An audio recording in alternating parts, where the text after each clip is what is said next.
with the US tariffs coming into effect this morning, I was hoping that the Canadian government would have a more relaxed and measured response, but that's not what I'm seeing from people like Doug Ford and Justin Trudeau. And I think this reactionary response that they're having is perhaps the exact opposite thing to what they should be doing. Let me explain. There's so much news coming out on this topic that it's hard to keep up with it today. So I'm just going to do a short reactionary video, and then maybe I'll do a longer video later in the week once I've had time to digest what's going on. My position on the tariff response is that we should wait and see what's going to happen with the Canadian economy before we react and and escalate the situation so that it spirals out of control. Unfortunately, that looks like it might already be happening. Doug Ford did a speech yesterday where he talked about cutting off fertilizer to the United States, uranium, nickel. He said he might even consider turning off the power to parts of the United States. But if they want to try to annihilate Ontario, I will do everything, including cut off their energy, with a smile on my face. I don't think that this is the way to go. I think that we could have had a measured response. The thing about the tariffs is that the effect of the tariffs on Canadian goods is going to hurt American consumers. It's going to hurt certain American businesses that import, that manufacture things. The stock market is responding poorly to the news of the tariffs. So I think rather than have an immediate tariff response and maybe say or do things that we regret, we should have just sat back and waited, maybe even a month, just to see what was going to happen. But instead we have people like Doug Ford and Trudeau running at the mouth, doing all of these things, and we've already seen Trump come out, I think it was in a tweet, and say that he was going to do additional reciprocal tariffs to the responses that we're already doing.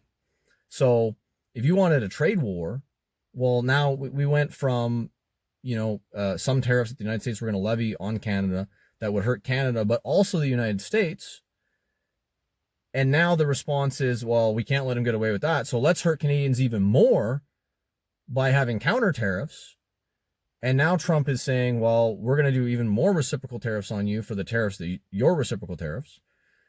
And it's just like, why could we have not just sat back and just waited to see what the stock market did, to see what the American people thought about the tariffs, to see how the public sentiment was in the United States, and then, carefully, kind of like with a scalpel, go in and do very specific things. Because once you do these things, it's hard to reverse them without looking weak. And so people like Doug Ford and Trudeau are getting us into trouble here. I listened to some of Trudeau's speech, but I haven't even had time to go through all of it. I'm actually agreeing with a lot of his rhetoric. I don't know if his motivations match what he's saying, though. And I'll get to that in another minute. One of the things that Trudeau said was there's no winner in a trade war. And then they immediately escalated the trade war. That there are no winners in a trade war. Now, just like I did a month ago, I want to speak first directly to the American people. We don't want this. I think what's behind this, I don't know about Doug Ford's motivations, but I think what's behind this for Trudeau and the Liberals is that there's a lot of people in Canada that are not fans of Donald Trump. In general, Donald Trump is less popular in Canada than he is in the United States.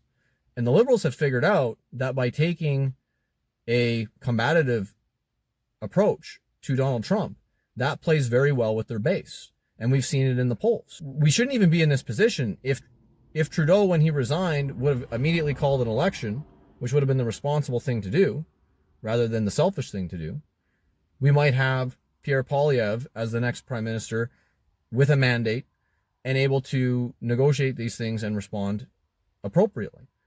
Instead, we've got Trudeau and the Liberals that really have nothing, and probably Carney, that have nothing left to lose, really. I mean, this is their last chance to get reelected. And the more that they escalate the situation, the better it's probably going to play for them, especially if they call the election right away, while this is all fresh and while everybody's panicking about this. So I guess that's my immediate reaction. I'd like to say more, but I don't have all the facts. I don't have all the information. And, you know, I work full time and I just don't have time to put out like a half-hour video or a 1-hour video. Anyways, what do you guys think? Are the Liberals being altruistic here? Or are they just saying what sounds good to the Canadian public, but really this is just a ploy to get reelected? Well, there's basically an emergency, and well, the sentiment against Trump is at its peak. And that's what I think is going on here. So that's it for today, guys. Take care.